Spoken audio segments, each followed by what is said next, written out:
ஜெபம் பண்ண கடவோம்.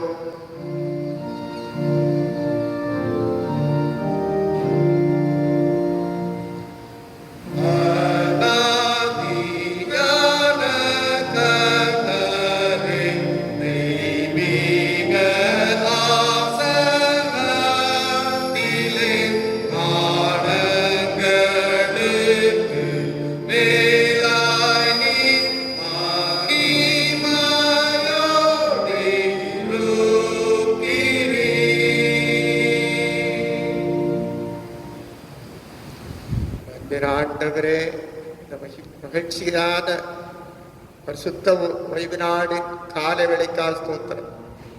காலைதோறும் உடைய கிருபை புதிதாய் இருப்பது நான் நன்றி செலுத்துகிறேன். ஆராதனை வேளையிலும் அப்பத்தை பிட்கையிலே வெளிப்படுத்தி காண்பித்தரணும். எல்லா கனப்புகள் ஸ்தோத்திரம் உமக்கு இயேசு கிறிஸ்துவின் திருப்பெயரிலே பணிந்து கொண்டாடுகிறோம் பிதாவே. தேவனுடைய நாமத்திற்கு மகிமை உண்டாகும். ஆராதனைக்காரமாக கீதங்களும் கீர்த்தனைகளும் 66 பாடும். கீதங்களும் கீர்த்தனைகளும் 66.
எல்லா இருதயங்களையும் எல்லா விருப்பங்களையும் எல்லா ரகசியங்களையும் அறிந்திருக்கிற சர்வநமுடைய தேவனே, நாங்கள் தேவனிடத்தில் பரிபூரணமாய் அன்பு கூறும் பரிசுத்த நாமத்தை உத்தமாய் மகிமைப்படுத்தவும் அது பரிசுத்தாவின் ஏவுதலால் இதயத்தின் சிந்தனைகளை சுத்தமணிய கர்த்தராகிய கிறிஸ்துவின் மூலமாய் வேண்டிக் கொள்கிறோம்.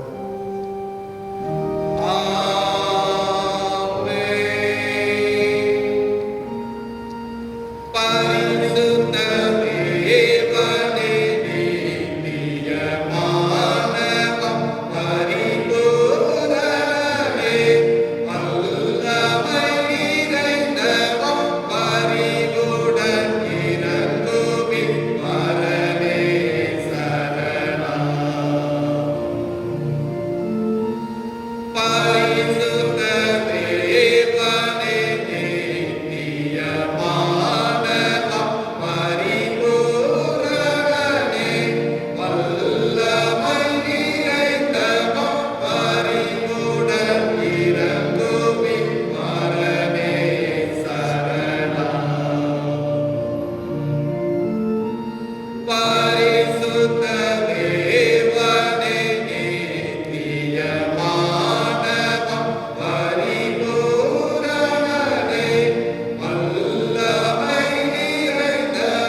நம்முடைய கர்த்தராகிய இயேசு கிறிஸ்து சொன்னதாவது, நம்முடைய தேவனாகிய கர்த்தர் ஒருவரே கர்த்தர்.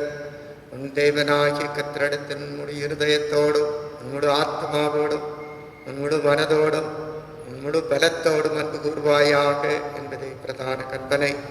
இதற்கு ஒப்பாயிருக்கிற இரண்டாம் கற்பனை என்னவென்றால், உன்னிடத்தினை அன்பு கூறுவது போல் பிறரிடத்தில் அன்பு கூறுவாயாக என்பது. இவைகளிலும் பெரிய கற்பனை வேறு ஒன்றுமில்லை. இவ்விரண்டு கற்பனைகளிலும் நியாயப்பிரமாணம் முழுமையும் தீர்க்க தரிசனங்களும் அடங்கியிருக்கிறது என்பது.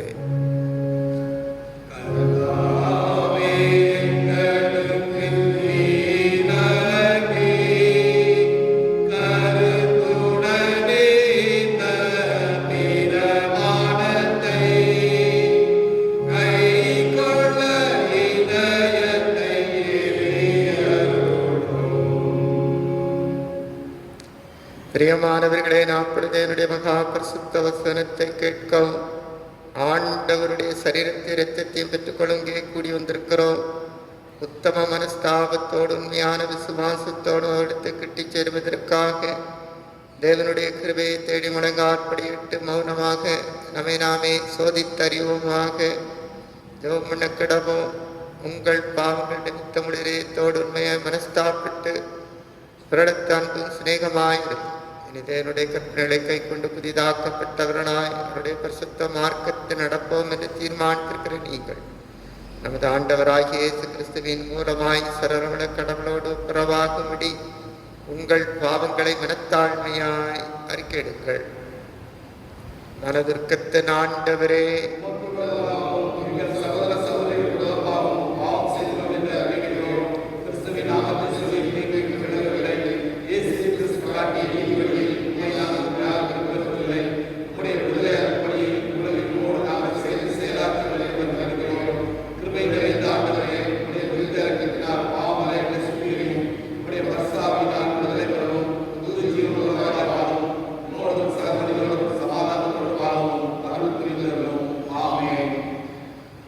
இயேசு கிறிஸ்துவின் மூலமாக கடவுளிடம் நியாயமனத்திற்கு யாவருக்கு அருளப்படுகிற கிருபை நிறைந்த தேவவசனத்தை கேளுங்கள். வருத்தப்பட்டு பாரம் சுமக்கிறவர்களே, நீங்கள் எல்லாரும் என்னிடத்தில் வாருங்கள், நான் உங்களுக்கு இளைப்பாறுதல் தருவேன். தேவனுடைய ஒரே பேரான குமாரனை விசுவாசிக்கிறவன் எவனோ கெட்டு போகாமல் நித்திய ஜீவனை அடையும்படிக்கு அவரை தந்தருடைய உணவாய் மிருகத்தில் அன்பு கூர்ந்தார். பாவிகளை ரட்சிக்க கிறிஸ்து இயேசு உலகத்தில் வந்தார்கிற வார்த்தை உண்மை. எல்லாங்கிற பாத்திரமானது நம்முடைய பரம பிதாவாகிய சர்வலோக கடவுள் உத்தம மனஸ்தாபத்தோடு உண்மையான விசுவாசத்தோடு இந்த இடத்துக்கு மனம் திரும்பி தங்கள் சகோதர சகோதரி குற்றங்களை மன்னிக்கிற யாருக்கும் பாவனை பருளை செய்வோம் என்று மிகுந்த இரக்கமாய் வாக்குத்தத்தம் செய்திருக்கிறார். அவர் நம்முடைய கர்த்தராகிய இயேசு கிறிஸ்து நிமித்தம் உங்களுக்கு இறங்கி உங்கள் பாவங்களெல்லாம் மன்னித்து அவைகளில் உங்களை விடுதலை ஆக்கி சகல நன்மைகளை உறுதிப்படுத்தி நிலைநிறுத்தி உங்களை ஜீவக்கரையில் சேர்ப்பாராக.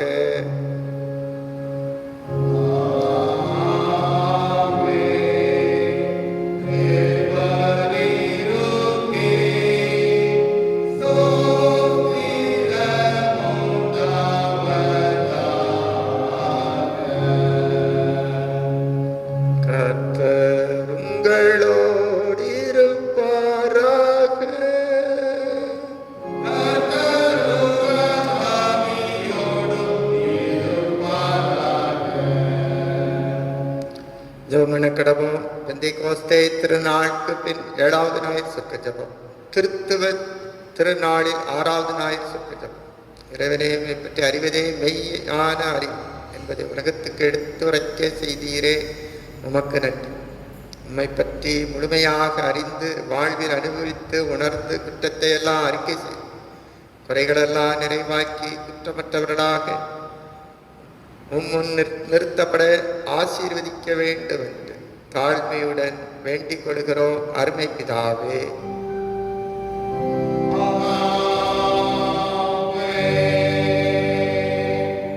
காரங்கள் வேதபாகங்கள் வாசிக்கும்.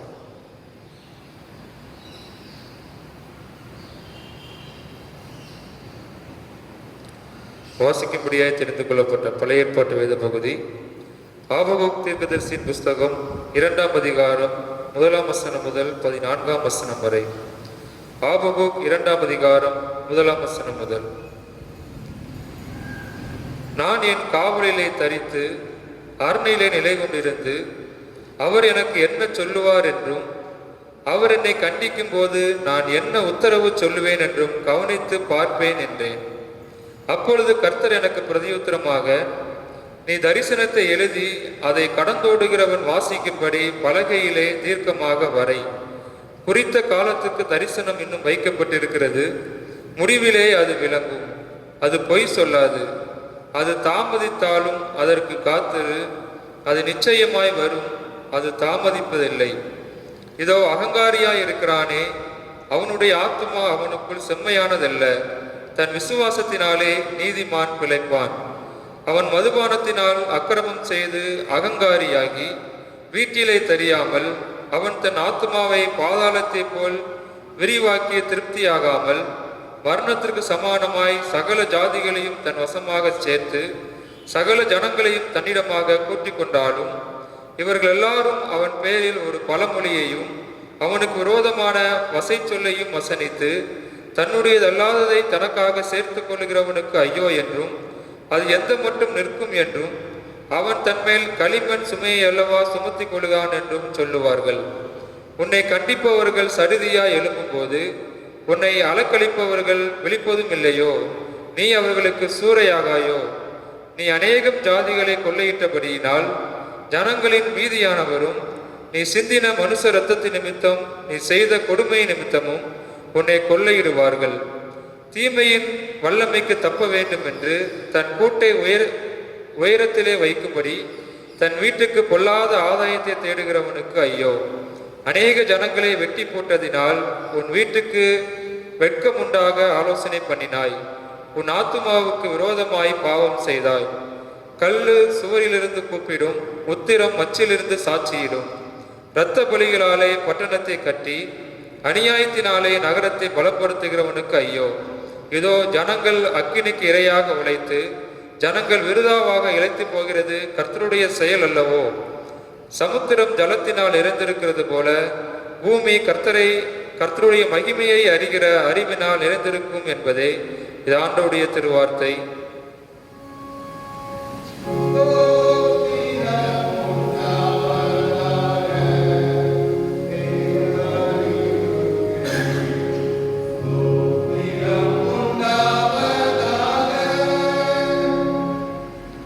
நிருப வாக்கியமாக அப்போஸ்தலனாகிய பேதுரு எழுதின 2வது நிருபம் 1 அதிகாரம் 1 வசனம் முதல் 9 வசனம் வரை அடங்கிய ஆண்டவருடைய வார்த்தையை கேளுங்கள்.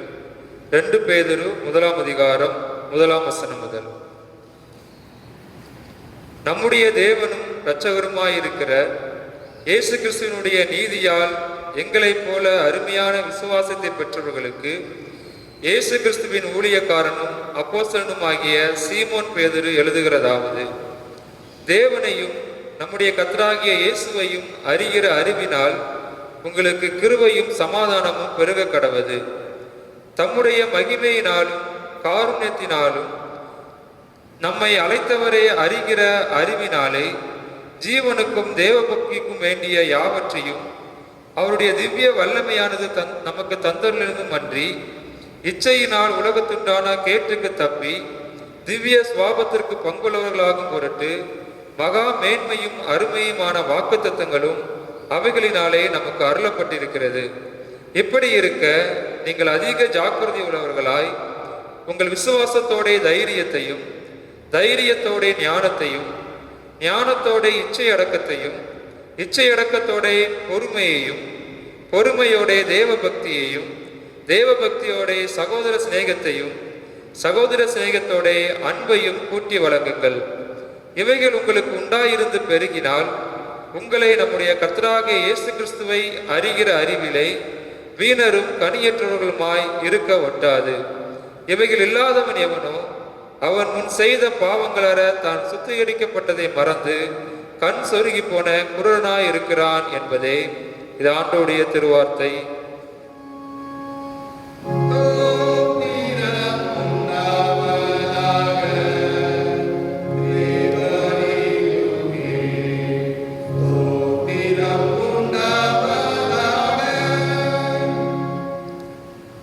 பரிசுத்த சுவிசேஷ வாக்கியம் பரிசுத்த மத்தேயு என்பவருடைய சுவிசேஷம் 19வது அதிகாரம் 16ஆம் வசனம் முதல் அடங்கிய தேவனுடைய வார்த்தை கேட்போம். மத்தேயு 19ஆம் அதிகாரம் 16ஆம் வசனம் முதல். அப்பொழுது ஒருவன் வந்து அவரை நோக்கி, நல்ல போதகரே, நித்திய ஜீவனை அடைவதற்கு நான் எந்த நன்மையை செய்ய வேண்டும் என்று கேட்டான். அதற்கு அவர், நீ என்னை நல்லவன் என்று சொல்லுவானே, தேவன் ஒருவர் தவிர நல்லவன் ஒருவனும் இல்லையே. நீ ஜீவனை பிரவேசிக்க விரும்பினால் கற்பனைகளை கைக்கொள் என்றார். அவன் அவரை நோக்கி, எவைகளை என்று கேட்டான். அதற்கு இயேசு, கொலை செய்யாதிருப்பாயாக, விபச்சாரம் செய்யாதிருப்பாயாக, களவு செய்யாதிருப்பாயாக, பொய்சாட்சி சொல்லாதிருப்பாயாக, உன் தகப்பனை உன் தாய் கனமண்ணுவாயாக, உன்னிடத்தினே அன்பு கூறுவது போல பிறனிடத்தில் அன்பு கூறுவாயாக என்பவைகளே என்றார். அந்த வாலிபன் அவரை நோக்கி, இவைகளெல்லாம் என் சிறு வயது முதல் கை கொண்டிருக்கிறேன், இன்னும் என்னிடத்தில் குறைவு என்ன என்றார். அதற்கு இயேசு, நீ பூரண சற்பனாய் இருக்க விரும்பினால் போய் உனக்கு உண்டானவைகளை விட்டு தரித்திரருக்கு கொடு, அப்பொழுது பரலோகத்தில் உனக்கு பொக்கிஷம் உண்டாயிருக்கும், பின்பு என்னை பின்பற்றி வா என்றார். அந்த வாலிபன் மிகுந்த ஐஸ்வர்யவானாய் ஆஸ்தி உள்ளவனாயிருந்தபடியால் இந்த வார்த்தையை கேட்டபொழுது துக்கமடைந்தவனாய் போய்விட்டான். அப்பொழுது இயேசு தம்முடைய சீஷர்களை நோக்கி, ஐஸ்வர்யவான் பரலோக ராஜ்யத்தை பிரவேசிப்பது அரிதென்று மெய்யாகவே உங்களுக்கு சொல்கிறேன். மேலும் ஐஸ்வர்யவான் தேவனுடைய ராஜ்யத்தை பிரவேசிப்பதை பார்க்கிறோம். ஒட்டகமானது ஊசியின் காதிலே நுழைவது எளிதாயிருக்கும் என்று உங்களுக்கு சொல்லுகிறேன் என்றார். இது இயேசு கிறிஸ்துவின் நற்செய்தி.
ஆண்டவராகிய இயேசு கிறிஸ்துவின் இனிய திருப்பெயரிலே உங்கள் அனைவரை அன்போடு வாழ்த்து வரவேற்கிறேன்.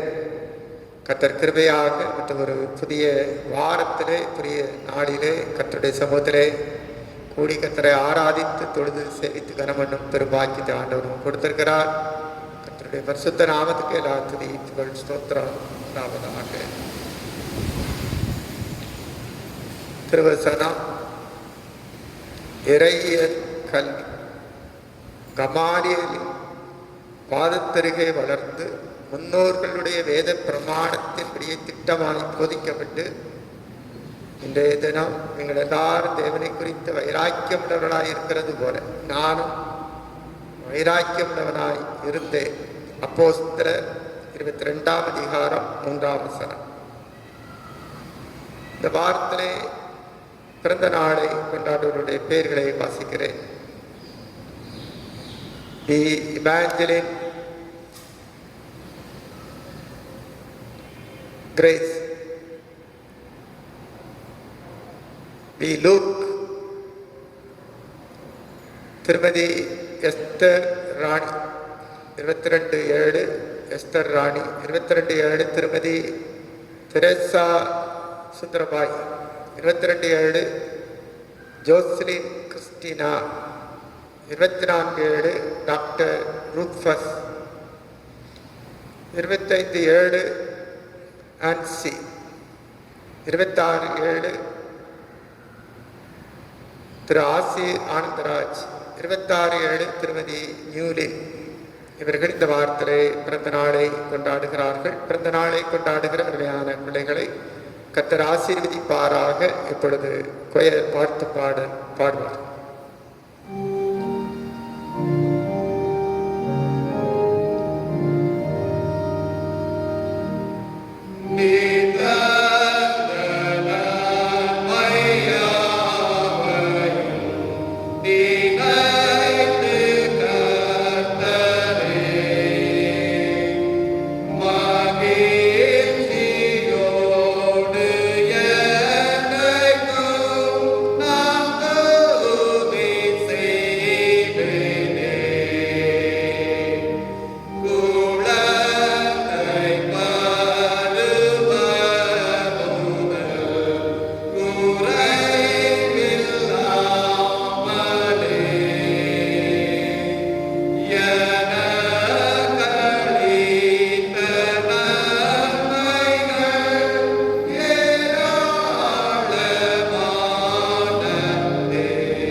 ஆண்டவரே உமக்கு தோத்திரம் ஐயா, எத்தனை நல்லவர் என்பதை நாங்கள் ருசித்து பார்க்கிறோம். ஒவ்வொரு நாளும் என்னுடைய வாழ்க்கையில் கொடுக்கிற ஈவாயிருக்கிறார். அருமையான இந்த பிள்ளைகள் இந்த புதிய வருஷத்தை காணும் பாக்கியத்தை கொடுத்திருக்கிறேன். பிறந்த நாளை காணும் பாக்கியத்தை தந்த ஆண்டவர் சரீர சோபலத்தை தீர்க்காய்ச்சி கட்டளை பிள்ளைகள் வாழ்ந்திருக்கவும் சுகித்திருக்கவும் மகிழ்ந்திருக்கவும் உண்மை உறுதியாய் பற்றிக்கொள்ளவும் இருக்கிற விஷயம். உறுதியாய் பற்றி கொண்ட மனதையுடையமே நம்பி இருக்கிறவரையா பூர்ண சமானத்துடன் காத்துக்கொள்வேன். தெய்வீக சமாதானம், சந்தோஷம், மகிழ்ச்சி அருமையான இந்த பிள்ளைகளை ஆளுகை செய்ய அறிவிக்கிற இந்த பிறந்த நாள், இந்த திருமண நாள் இந்த பிள்ளைகளுக்கு ஆசீர்வாத நாட்களாக இருக்கட்டும். நீர் பெருகவும் ஆண்டவரே, நாங்கள் சிறுகவும் நீர் மகிமைப்படும்படியாக ஆண்டவரே உங்களுடைய நாமம் உயர்த்தப்படும்படியாக ஆண்டவருடைய பிள்ளைகளை அனைத்து ஆசீர்வதி. எல்லா தீமைக்கும், மோசத்துக்கும், விக்கனங்களுக்கும், வியாதிகளுக்கும், பலவீனங்களுக்கும் விலக்கி வேண்டும். தெய்வீக பிரசனத்தினாருடைய ஆசீர்வாதத்தை கட்டளை துதி கன மகிமையெல்லாம் இயேசு கிறிஸ்துவின் திருப்பேரிலே பணிந்து கொண்டாடுகிறோம் பிதாவே.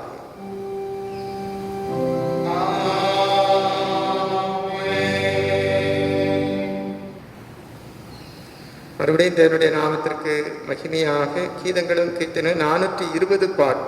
கீதங்களும் கீர்த்தனைகளும் 420.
ஜெபிப்போம். அன்பின் ஆண்டவரே, ஸ்தோத்திரம்.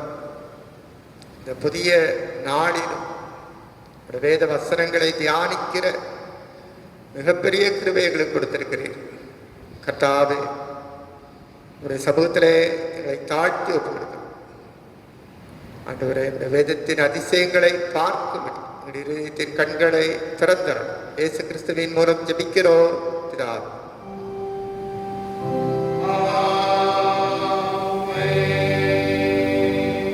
காருங்கள். ஆண்டவராகிய இயேசு கிறிஸ்துவின் இனிய திருப்பெயரிலே ஒரு அனைவரை அன்போடு வாழ்த்தி வரவேற்கிறேன். கர்த்தர் கிருபையாக மற்றொரு புதிய வாரத்திலே, புதிய நாளிலே கர்த்தருடைய சமூகத்திலே நாம் கூடி கர்த்தரை ஆராதித்து தொழுது சேவித்து கனமண்ணும் பெரும்பாக்கியத்தை ஆண்டவர் நமக்கு கொடுத்திருக்கிறார். கர்த்தருடைய பரிசுத்த நாமத்திற்கு எல்லா துதியும் புகழும் ஸ்தோத்திரமும் உண்டாவதாக. இந்த நாளிலும் நாம் சிந்திக்கும்படியாக கொடுக்கப்பட்ட தலைப்பு இறையியல் கல். இறையியல் என்பது இறைவனை பற்றி அறிகிற அறிவு என்று சொல்லலாம். இறைவன் யார்? மனிதன் யார்? ஏன் ஒரு மனிதன் இறைவனை பற்றி அறிய வேண்டும் என்ற ஒரு சிந்தனை அடிக்கடி நமக்கு தோன்றுகிறது. ஏனென்றால் நாம் வானத்தை பார்க்கிறோம், பூமியை பார்க்கிறோம், பூமியில் உள்ள சகல சிருஷ்டிகளையும் மனிதனையும் பார்க்கிறோம். ஒவ்வொன்றையும் பார்க்கும்போது இவையெல்லாம் உருவாக்கினவர் யார் என்ற ஒரு கேள்வி நம் மனதிலே உருவாக்குறது. அப்பொழுதுதான் இறைவன் யார், எங்கிருக்கிறார், இதை படைத்தவர் யார் என்ற ஒரு உணர்வு நமக்கு உள்ளத்திலே வரும்போது, அப்போ இந்த மகத்துவமான ஆச்சரியமான இந்த படைப்புகளை பார்த்து மனிதன் நினைக்கிறான், மிகப்பெரிய ஆண்டவராயிருப்பாரோ, இறைவன் பெரியவராயிருப்பாரோ, அவரை எப்படி காணலாம், எப்படி அறியலாம் என்று அவரை அறியும்படியாக அவரை தேடுகிற இதைதான் இறையியல் கல்வி என்று சொல்கிறோம். ஒவ்வொரு நாளும் வேதவசனம் நமக்கு சுட்டி காட்டுகிறது, அவரை அறிவதே மெய்பாக்கியம், நித்திய ஜீவன் என்று வேதவசனம் சொல்கிறது. ஆண்டவரை அறிகிற அறிவினாலே இந்த உலகம் நிறைக்கப்பட்டிருக்கிறது என்று ஆக சொல்கிறார். இதை நாம் வாசிக்கிறோம். சமுத்திரம் ஜலத்தினால் நிறைந்திருக்கிறது போல பூமி கர்த்தருடைய மகிமையை அறிகிற அறிவினால் நிறைந்திருக்கிறது. கர்த்தருடைய மகிமையினால் நிறைந்திருக்கிறது. வானத்தை பார்க்கும்போது கர்த்தருடைய மகிமையை பார்க்கிறோம், இயற்கையை பார்க்கும்போது கர்த்தருடைய மகிமையை பார்க்கிறோம். ஒவ்வொரு காரியத்திலும் கர்த்தருடைய மகிமை எப்படி வெளிப்பட்டிருக்கிறது வேதவசனம் நமக்கு சுட்டி காண்பிக்கிற ஒரு செய்தி என்னவென்றால், மனுஷன் யார் என்று சொல்லும்போது ஆண்டவர் பார்க்கிறார். எப்படி பார்க்கிறார்? மண்ணென்று நினைவு கூறுகிறார். மனிதன் எப்பொழுதும் மண்ணாயிருக்கிறாய், நீ மண்ணுக்கு திரும்புவாய் என்று வேதவசனம் சொல்லுகிறது. அப்ப மண்ணுக்கு என்ன மகிமை இருக்கிறது? ஒன்றுமே இல்லை. ஆனால் இந்த மண்ணிலே ஜீவ சுவாசத்தை கொடுத்த பொழுது அவன் ஜீவ ஆத்மானான். அதுதான் மகிமை, அதுதான் இறையியலை நாம் அறிந்து கொள்கிறோம். எப்படி என்றால், ஒரு சாதாரண பொருளுக்குள்ளே கர்த்தருடைய மகிமை வெளிப்படும் போது எத்தனை ஆச்சரியமான ஒரு காரியம் வெளிப்படுகிறது. இதைத்தான் வானத்திலும் பூமியிலும் கர்த்தருடைய மகிமை வெளிப்படுகிறதா இருக்கிறது. அப்போ கர்த்தருடைய மகிமை அறிந்து கொள்ளும்படியாக மனுஷன் நோக்கும்போது அவன் என்ன செய்கிறான்? கர்த்தர் நியமித்த நியமங்களை விட்டு தவறி போகிறான். அதுதான் மீறுதல் என்று சொல்லப்படுகிறது. தவறி போகுதல். இந்த மீறுதல் என்பது குற்றமாய் காணப்படுகிறது, குறைகளாக இருக்கிறது. அப்போ இவைகளுக்கெல்லாம் என்ன உண்டு? தண்டனை. இந்த தண்டனையிலிருந்து மனிதன் தப்ப முடியுமா என்று பார்க்கும்போது, இறைவனே தண்டனைக்கு பலியாக இறங்கி வந்தார்.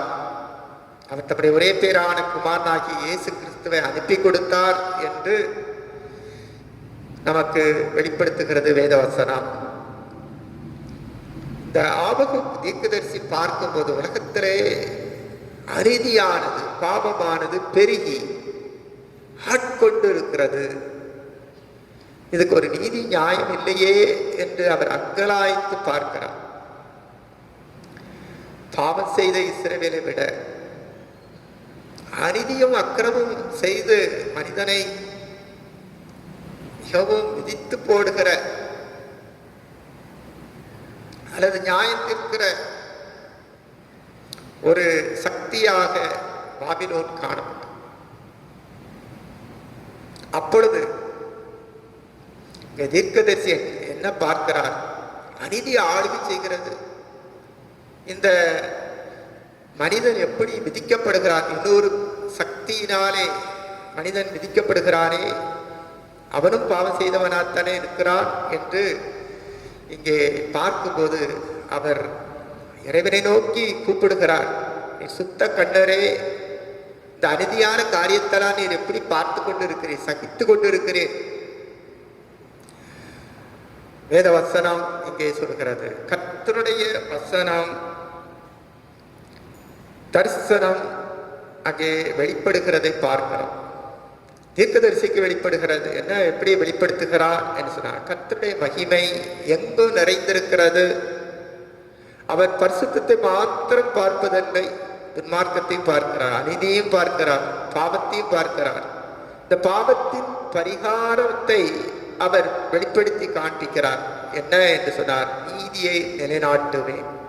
அதைதான் இங்கே சொல்லும்போது, யார் இந்த நீதியை பெற்றுக்கொள்ள முடியும் என்று சொல்லும்போது அவர் சொல்லுகிறார், அங்கே நீதிமான் பிழைப்பான் என்று சொல்லப்படுகிறது. தன்னை விசுவாசிக்கிறவன் அவன் பிழைப்பான் என்று சொல்லப்படுகிறது. விசுவாசத்தினாலே நீதிமான் பிழைப்பான் என்று அங்கே அவர் வெளிப்படுத்தி காண்பிக்கிறார். யாரெல்லாம் இறைவனை நோக்கி பார்த்து இந்த அநீதியான காலம், அநீதியான அரசாட்சி, அநீதியான எல்லா சூழ்நிலைகள், இவைகளின் மத்தியிலே நான் எப்படி ஜீவிக்க முடியும் என்று பார்க்கும்போது, மகிமை உடைய ஆண்டவர், சகலத்தையும் ஆடுகிறவர், சகலத்தையும் அதனதன் காலத்திலே நேர்த்தியாய் செய்கிறவர், அவர் என்ன செய்கிறார்? அவர் தண்டனை கொடுப்பதில்லையோ? வேதவசனம் இப்படி சொல்லுகிறது, அவர் ஏற்ற காலத்திலே தம்முடைய வார்த்தையை நிறைவேற்றுவார், அதனதன் அநீதியின் கூலியை ஆண்டவர் கொடுப்பார் என்று இங்கே சொல்லப்படுகிறது. நீ அநேக ஜாதிகளை கொள்ளையிட்டபடியினால் ஜனங்களின் மீதியான யாவரும் நீ சிந்திய மனுஷ ரத்த நிமித்தமும் நீ செய்த கொடுமை நிமித்தமும் உன்னை கொள்ளையிடுவார்கள். நான் எதை செய்தனோ அதற்குரிய பிரதிபலன் உண்டு. நான் தீமை செய்தால் தீமைக்கேற்ற பலன், நன்மை செய்தால் நன்மைக்கேற்ற பலன். கடவுளுடைய நீதி என்ன என்று சொன்னால், அவர் பாவத்திற்கு ஏற்ற தண்டனை உண்டு என்பதை வெளிப்படுத்துகிறார். அது எப்படியாவது வந்தே ஆகும் என்று இங்கே வேத வசனம் சொல்கிறதை பார்க்கிறோம். அவனவன் செய்த கிரிக்கு தக்கதான பலன் வரும். அதுதான் வெளிப்படுத்துகிற விசேஷத்திலும் அதை நாம் பார்க்கிறோம். இயேசு கிறிஸ்து மகிமையோடு அவர் திரும்பி வரும்போது, அவர் நியாயாதிபதியாய் வரும்போது அவர் தம்மை வெளிப்படுத்துவார். இப்படி நீதியை வெளிப்படுத்துவார், பரிசுத்தத்தை வெளிப்படுத்துவார், இறைவன் உடைய வல்லமையை வெளிப்படுத்தி காண்பிப்பார், அவர் சொன்ன வாக்கை நிறைவேற்றுவார். அதுதான் அவருடைய வெளிப்பாடு. கர்த்தருடைய வசனம் அது நிறைவேறுதலாய் இருக்கிறது. அதைத்தான் இங்கே ஆபகுக் தீர்க்கதரிசிக்கு ஆண்டவர் வெளிப்படுத்தி சொன்னார். என்னவென்றால், குறித்த காலத்துக்கு தரிசனம் இன்னும் வைக்கப்பட்டிருக்கிறது, முடிவிலே அது விளங்கும், அது பொய் சொல்லாது, அது தாமதித்தாலும் அதற்கு காத்து, அது நிச்சயமாய் வரும், அது தாமதிப்பது இல்லை. கடவுளுடைய வார்த்தை ஒரு நாளும் தாமதம் ஆவதில்லை. அப்போ மனிதனுடைய அந்த கூக்குரல் என்னவென்றால், ஐயோ அநீதி, அக்கிரமம், பாவம் இது பெருகி கொண்டு போகிறது, எனக்கு என்னைக்கு விடுவிப்பு உண்டு என்று பார்த்தால் குற்றத்திற்கேற்ற தண்டனை உண்டு என்பதுதான் அங்கே நீதியை வெளிப்படுத்துகிறார். கர்த்தருடைய வார்த்தை என்ன செய்ய, அவனவன் கிரிக்கு தக்கதான பலன் அவர் அளிக்கிறார். ஆண்டவர் அளிக்கிறார். அதைத்தான் ஏசாயா தீர்க்கதரிசி சொல்லும்போது என்ன சொல்லுகிறார்? 35ஆம் அதிகாரத்திலே நாம் பார்க்கும்போது அவர் வருகிறார், நீதியோடு நியாயத்தோடு நியாயம் தீர்க்கும்படியாக வருகிறார். அவர் வருகைக்காக எதிர்நோக்கி பார்த்திருங்கள். அப்போ கடவுளை அறியும் போது என்னவென்றால், அவர் பாராமல் இருக்கிறார் என்று அன்றைக்கு இந்த ஆபகுக்கு தீர்க்கதரிசி நினைத்தார். ஆனால் அவர் பார்க்கிறார், அறிகிறார். அதைத்தான் மோசேக்கு வெளிப்படுத்தி சொல்லும்போது, நான் பார்க்கவே பார்த்தேன், அறியவே அறிந்தேன். பாருங்கள், அவர் இருதயம் பார்த்துவிட்டு சும்மா இருக்கவில்லை. நான் இறங்கினேன், இறங்கி வந்தேன்.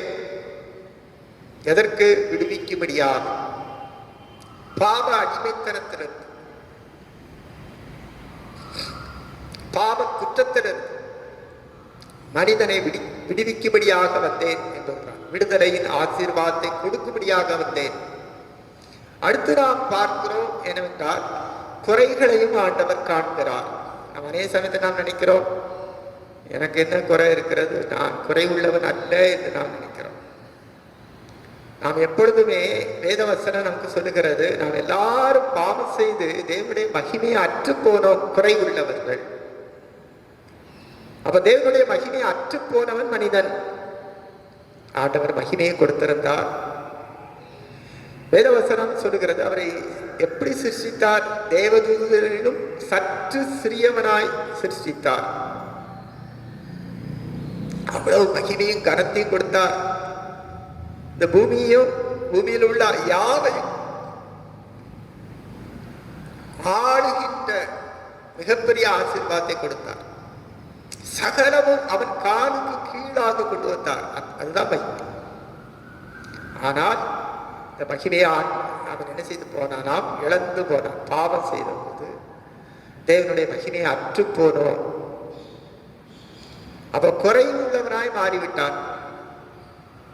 பாவம் ஒரு மனிதனை எப்படி செய்ய? அடிமைத்தனத்திலும் குறைவுள்ளவனாய் மாற்றி விடுகிறது.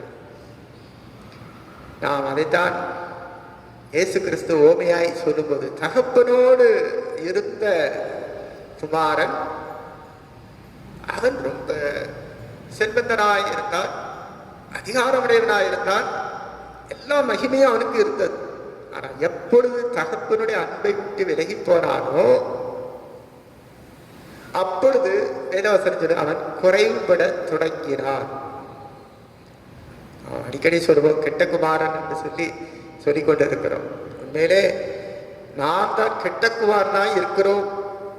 எப்படி என்று சொன்னார், தகப்பனுடைய அன்பை விட்டு விலகி போனாலும் நான் விலகவில்லை என்று சொல்லிக்கொண்டே இருக்கிறோம். நல்லவன் என்று சொல்லுகிறோம், என்னில் என்ன குறைவு இருக்கிறது என்று சொல்லுகிறோம்.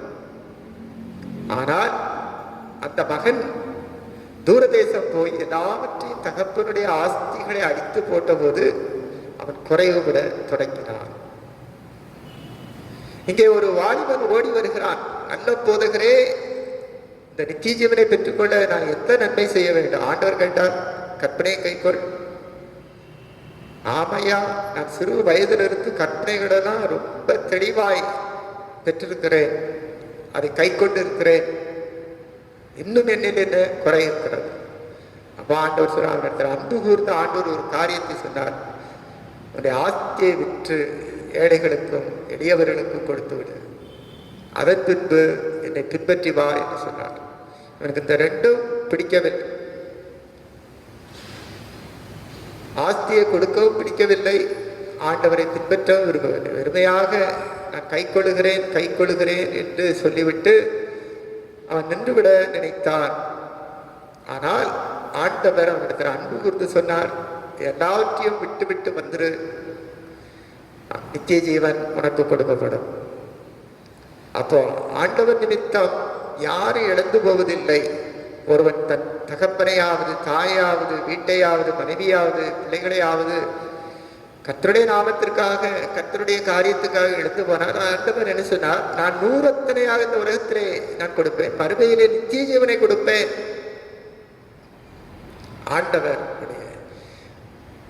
ஆண்டவரை அறிவதே மெய்ப்பாக்கியம்.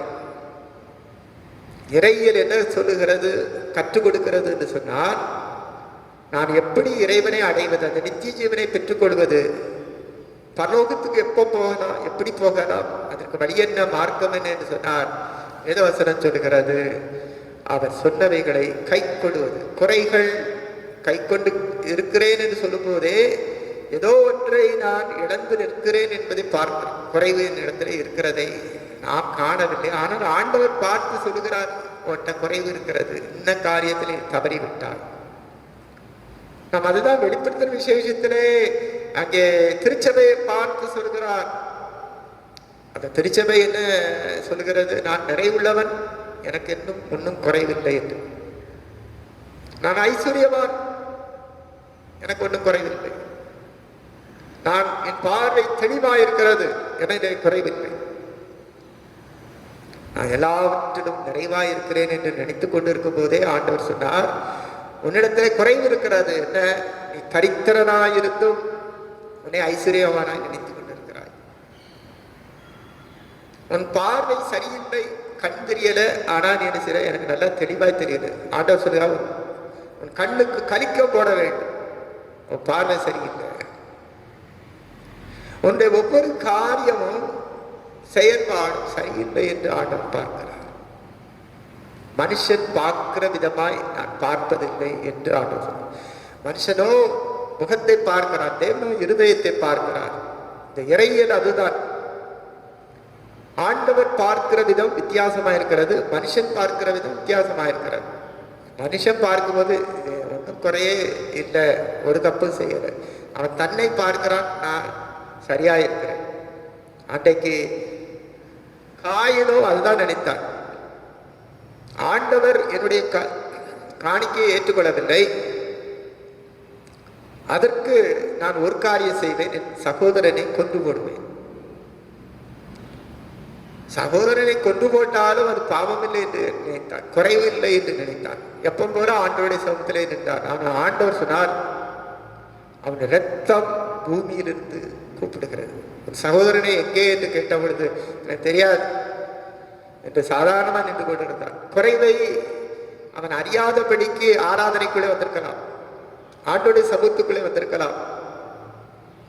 ஆனால் ஆண்டவர் சுட்டி காண்பித்தார். ஒருவேளை இந்த நாளிலோ, ஒருவேளை நாம் ஒருத்தருக்கு தெரியாது என்று நினைக்கலாம், ஆனால் ஆண்டவர் பார்க்கிறார், அறிகிறார். தூரத்திலிருந்து நம்முடைய நினைவுகளை அறிந்திருக்கிறார், தூரத்திலிருந்து நம்மை பார்க்கிறார். நான் என்ன செய்திருக்கிறேன், நான் எப்படிப்பட்டவன், சரியானவனா, நல்லவனா, குறைவில்லாதவனா, எல்லாவற்றையும் ஆண்டவர் பார்க்கிறார். குறைவை காணும் போது ஆண்டவர் சுட்டி காண்பிப்பார். அதுதான் வேதவசனம். இறையியல் என்பது அவர் பார்த்துவிட்டு பாராது போல் இருப்பதில்லை. அது எந்த அரசாட்சியாக இருந்தாலும் குறைவோடு செயல்பட்டார்.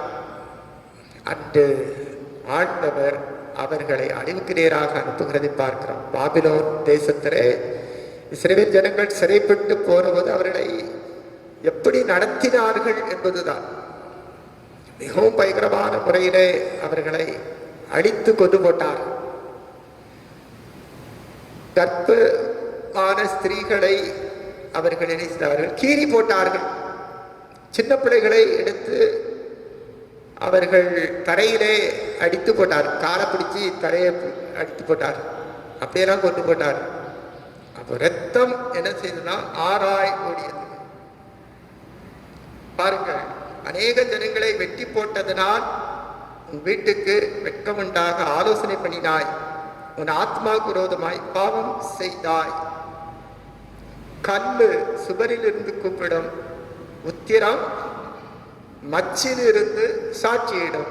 ஒருவேளை ஒருத்தருக்குமே தெரியாது அப்படின்னா அப்படி நினைத்திருக்கலாம். ஆனா ஆண்டவர் சொல்கிறார், வீட்டு சுவர்ல இருக்கிற கல்லே என்ன செய்வான், கூப்பிடும்.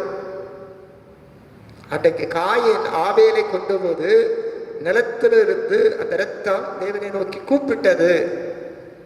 ஒருவேளை அறியாது நினைத்திருக்கலாம். ஆண்டவர் நீதியை நிலைநாட்டுகிறார்.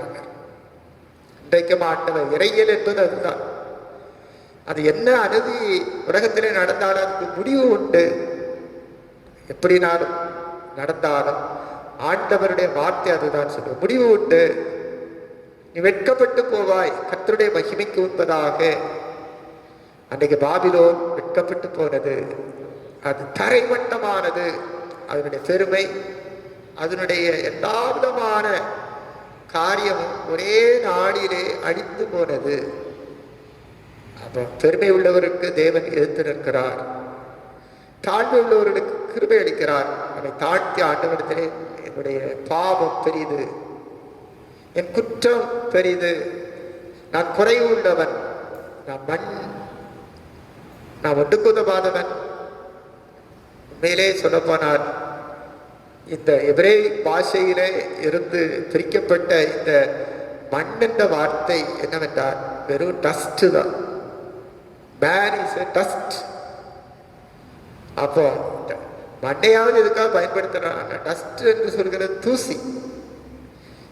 இந்த தூசியும் குப்பையுமான இந்த மனிதனை ஆண்டவர் எடுத்து பயன்படுத்தினார், உருவாக்கினார், மகிமையை கொடுத்தார். ஆனால் மகிமையை இழந்து போனான். பாவம் செய்த போது அவன் தேவனுடைய மகிமையை இழந்து போனான். ஆனால் ஆண்டவர் இன்னொரு நமக்கு என்ன செய்ய, ஒரு ரட்சணியத்தை உண்டு பண்ணினார். என்ன ரட்சணியம்? அதுதான் இறையன் தன்னுடைய ஒரே பேரான குமாரனை நமக்காக இந்த உலகத்திலே அனுப்பி கொடுத்தார், பலியாடாக. பாவம் செய்த குறைவுள்ள மனிதனுக்கு இந்த ஆண்டவர் நீதி செய்யும்படியாக புறப்பட்டு வந்தார். யாரை இந்த பாவத்துக்கு பலியாக கொடுக்க முடியும் என்று பார்க்கும்போது ஒருவரும் இல்லை. வேதவசனம் தான் சொல்லுகிறது. சங்கீதத்திலே சொல்லும் போது ஆண்டவர் சொல்றார், ஒருவரும் நீதிமான் இல்லை, எல்லாரும் ஏகமாய் வடிவிலகி கெட்டு போனார்கள் என்று சொல்லப்படுகிறது. அப்ப யாரும் இல்லை. யாரை கொண்டு இந்த பாவத்துக்கு தண்டனை கொடுக்க முடியும்? தன்னுடைய ஒரே பேரான குமாரனை இந்த உலகத்திலே அனுப்பி அவர் நம் மீது வைத்த அன்பை வெளிப்படுத்தி காண்பித்தார். எப்படி? சிலுவையிலே இரத்தம் சிந்தும்படியாக, பலியாகும்படியாக தம்முடைய ஒரே பேரான குமாரனாகிய இயேசு கிறிஸ்துவை கொடுத்தார். அவர் நமக்காக மரித்ததினாலே அவர் நம் மீது வைத்த அன்பை விளங்க செய்தார். தேவன் நம் மீது வைத்த அன்பை விளங்க செய்தார். இதுதான் இறையன். அப்போ யாரெல்லாம் அவரை நோக்கி பார்க்கிறார்களோ, விசுவாசிக்கிறார்களோ அவர்கள் பிழைப்பார்கள். அதனாலதான் வேதவசனம் சொல்லி, என்னை நோக்கி பாருங்கள், அப்பொழுது நீங்கள் ரட்சிக்கப்படுவீர்கள். அப்போ பாவத்திலே விழுந்தவன், குறைவுகள் உள்ளவன், குற்றம் நிறைந்தவன், அநீதி உள்ளவன் யாராயிருந்தாலும் இந்த தெய்வத்தை நோக்கி பார்க்கிறவர்கள் அவர்கள் பிழைப்பார்கள். இயேசு கிறிஸ்து சொன்னார், நானே வழியும் சத்தியமும் ஜீவனுமாயிருக்கிறேன், என்னிடத்துல வருகிறவனை நான் புறம்பே தள்ளுவதில்லை, வாருங்கள் இளைப்பாருங்கள் என்று சொன்னார். வருத்தப்பட்டு பாரம் சுமக்கிறவர்களை நீங்கள் எல்லாரும் என்னிடத்திலே வாருங்கள். அவரிடத்துல வருகிறவர்களுக்கு நம்பிக்கை உண்டு, இளைப்பாறுதல் உண்டு, நித்திய ஜீவன் உண்டு, பரலோக பாக்கியத்தை நமக்கு ஆண்டவர் கொடுப்பார். நாம் இறைவனை அறிகிற அறிவை பெற்றுக்கொள்ளும்படியாக ஒவ்வொரு நாளும் அவர் கொடுத்த வேத வசனங்களை தியானம் செய்து அவரோடு ஐக்கியப்படுவோம். கர்த்தர் நிச்சயமாக நம்மை ஆசீர்வதிப்பார். கர்த்தர் தாமே இந்த வசனங்களை நமக்கு ஆசீர்வதித்திருவாராக. ஆம். மறுபடியும் தேவனுடைய நாமத்திற்கு மகிமையாக கீதங்களும் கீர்த்தனைகளும் 563 பால். கீதங்களும் கீர்த்தனைகளும் 563. Amen.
அன்பின் ஆண்டவரே தோத்திரம் ஐயா.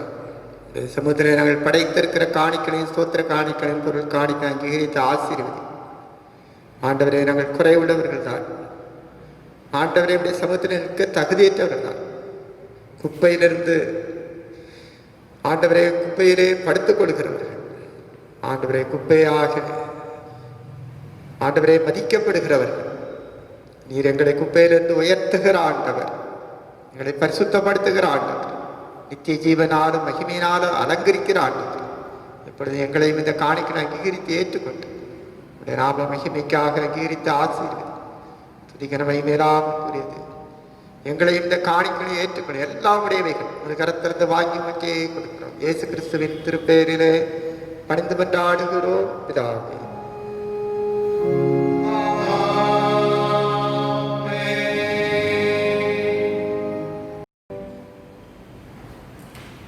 ஜெபம் செய்வோம்.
கர்த்தாவே, பரிசுத்த பிதாவே, சர்வவல்லமையுள்ள தேவனே, நம்மளுக்கு ஆரத்தில் எவ்வளத்திலும் ஸ்தோத்திரம் செலுத்துகிற தகுதி எங்களுக்கு விசேஷித்த கடவுளாயிருக்கிறது.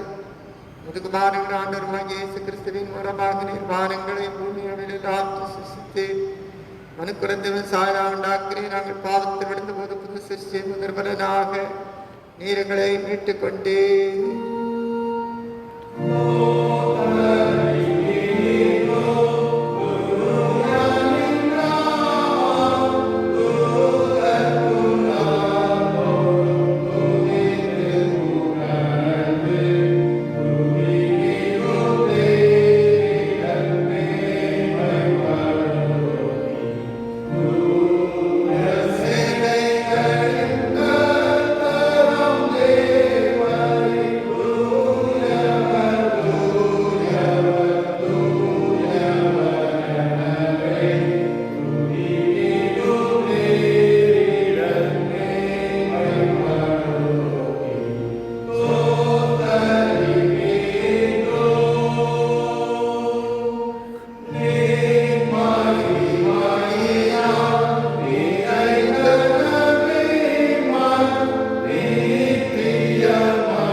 உத்தம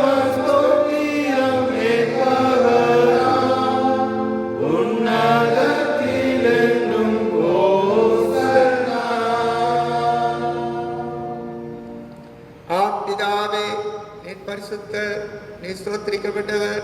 தேவரே மனிதர்க்கமாக அன்பு கூர்ந்து ஒரே பேரான குமாரனாகிய இயேசு கிறிஸ்துவின் தன்மை தரித்துக் கொள்ளும்.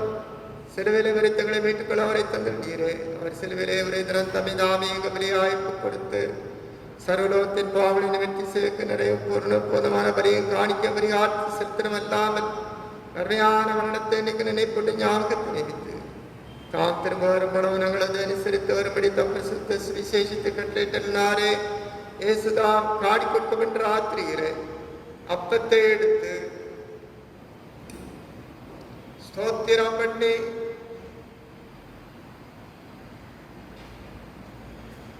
அதை விட்டு சீசல் கொடுத்து நீங்கள் வாங்கிட்டு செய்யுங்கள். இது உங்களுக்காக கொடுக்கப்படுடைய சரீரம், என்னை நினைவுறுபடியதை செய்யுங்கள் என்றார். அப்படியே பாத்திரத்தை விட்டு ஸ்தோத்திரம் பண்ணி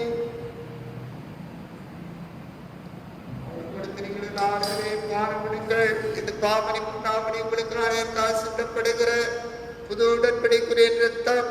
இதை பாடம் பண்ணப்படுவதெல்லாம் என நினைவு கூறும்படி இதை செய்யுங்கள் என்று திருவிழா பற்றினார்.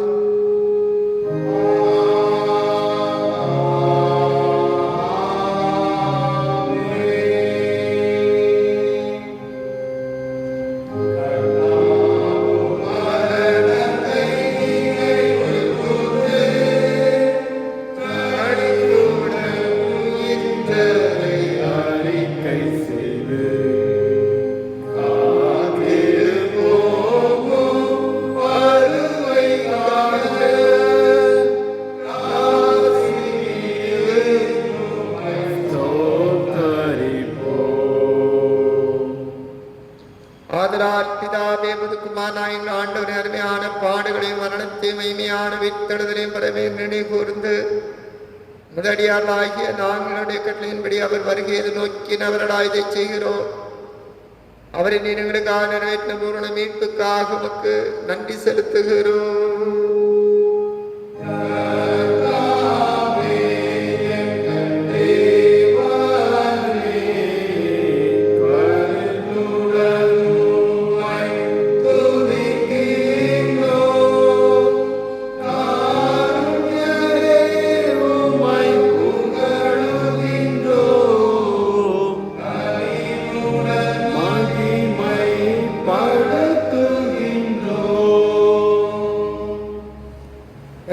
பிதாவே, நாங்கள் கிறிஸ்துவனுடைய சரீரத்தின் ஐக்கியமாய் நாங்கள் ஆசீர்வதிக்கிற பாத்திரம் கிறிஸ்துவனுடைய இரத்தத்தின் ஐக்கியமாக இருக்கும்படி எங்களை நினைத்தது இந்த அப்பத்தை திராட்சரசத்தையும் பரிசுத்த ஆவியினால் பரிசுத்தப்படுத்த வேண்டும் என்று மிகுந்த தாழ்மையோடு பிரார்த்திக்கிறோம். நாங்கள் எல்லாரும் ஆண்டவராய் கிறிஸ்துவில் கூட்டி இணைக்கப்பட்டவர்களாய் விசுவாசத்தை ஒருமைப்படும் தலையாயவருக்கு எல்லாரும் வளரும் கிருபை அவரோடு பரிசுத்த ஆவியோடு ஐக்கியமாயிருக்கிற சர்வனுள்ள பிதாவாகியமுக்கு அவர் மூலமாய் சகல கனமும் மகிமையும் என்னென்னைக்கு உண்டாவதாக.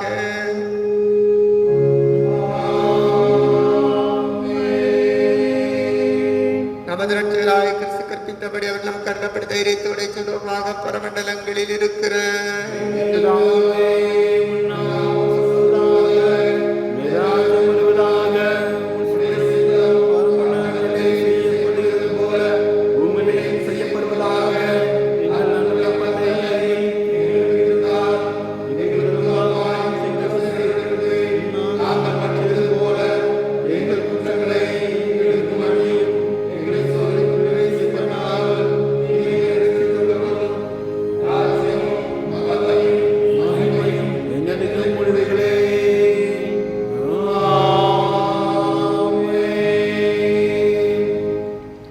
பாத்திரத்தன்மை உணர்ந்தவர்களாய் ஆண்டவருடைய சமூகத்தை தாழ்மைப்படுத்தி ஆண்டவரே உடைய கற்பனையின்படி செய்வதற்கு உடைய தெய்வீக ஞானத்தினால் உடைய அன்பினால் நிரப்பும், உடைய பரிசுத்த ஆவியினால் நிரப்பும் என்று சொல்லி தாழ்மையோடு இந்த ஜபத்தை ஏறெடுத்து அவருடைய பந்தியிலே சேரும். இரக்கமுள்ள கர்த்தாவே,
கிறிஸ்துவின் சரீரம் இரத்தமாகி சாக்கரம் என்ற விசுவாசத்தினால் பெற்றுக்கொண்டவருடைய நாம் அவருக்கு ஸ்தோத்திரம் செலுத்த கடவுள். இந்த ஸ்தோத்திர ஜபத்தை நாம் எல்லாரும் சேர்த்து சர்வருடைய கடவுளே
சமானங்களோடு இருந்து நீங்கள் தேவனே ஒன்றை குமாரன் ஒன்றை நாதரேசு கிறிஸ்து பற்றி அறிவில் அன்பின் நிலைத்திருக்க விடுங்களை சிந்தையும் காக்கடவது இதா குமாரன் பரிசுத்தாய் சர்வ பிரிந்த தேவனுடைய ஆசீர்வாதம் உங்களுக்குள்ளே இருந்து எப்பொழுது உங்களோட நிலைத்திருக்க கடவது.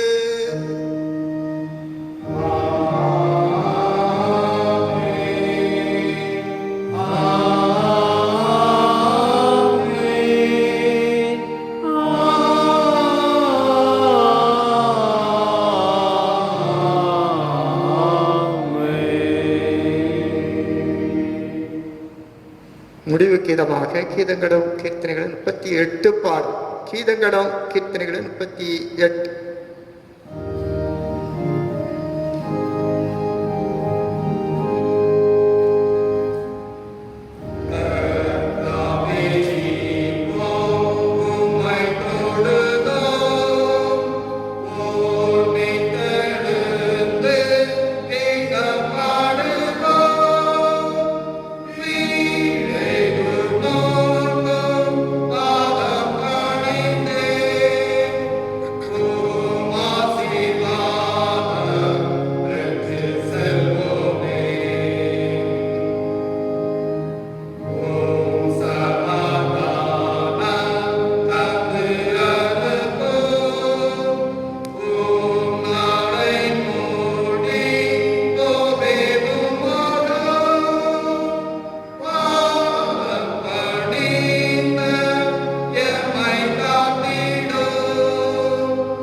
ஆண்டவரே நன்றி செலுத்துகிறோம், துதிதோத்திரம் ஏறெடுக்கிறோம்.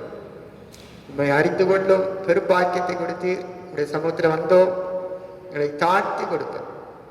இப்பொழுது ஆண்டவரே உடைய தெய்வீக சமாதானம், சந்தோஷ மகிழ்ச்சிகளை ஆளுகை செய்வதியா அனிதனமும் உடைய அன்பிலே வளர்ந்து வருக. உடைய வேத சத்திய வசனங்களின்படி எங்களுடைய வாழ்க்கையை செவைப்படுத்த கிருபை செய்யும்.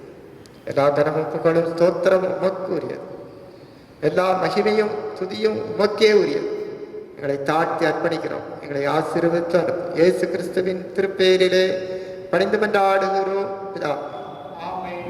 கர்த்தர்களோடு இருப்பாராக, தேவ சமாதானத்துடன் போய் வர கடவோம்.